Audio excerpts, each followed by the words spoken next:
Decision বা সিদ্ধান্ত আদ্যপান্ত ভেবে নেওয়া যায় যদি তা নিজের হাতে থাকে, কারণ যেখানে সীমাবদ্ধতা সেখানেই স্তব্ধতা।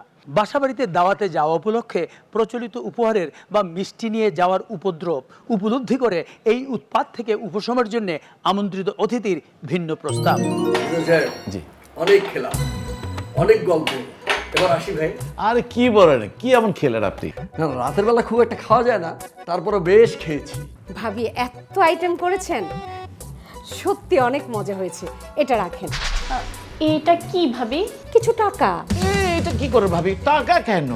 এখানে সামান্য কিছু টাকা আছে ভাবি, বাচ্চাদের কিছু কিনে দিয়েন। আরে তার জন্য আপনাকে কেন টাকা দিতে হবে? আচ্ছা ভাই, আমরা তো কিছু নিয়ে আসি নাই। তাতে কি হয়েছে ভাই, তাই বলে টাকা দিতে হবে? ভাবি এটাকে অন্যভাবে নেবেন না।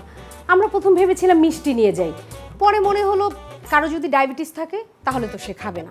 আবার ভাবলাম ফল নিয়ে যাই, দই নিয়ে যাই, কিন্তু কোনোটাই ভালো লাগছিল না।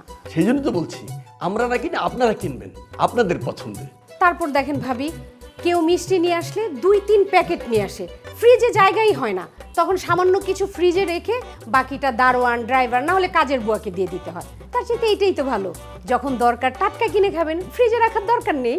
কিন্তু ভাবি, কোনো কিন্তু নয় ভাই। দেখেন, আগে মানুষ বিয়ে খেতে গেলে র্যাপিং পেপারে মুড়িয়ে উপহার সামগ্রী নিয়ে যেত, কিন্তু এখন সবাই টাকা দিতে ভালোবাসে।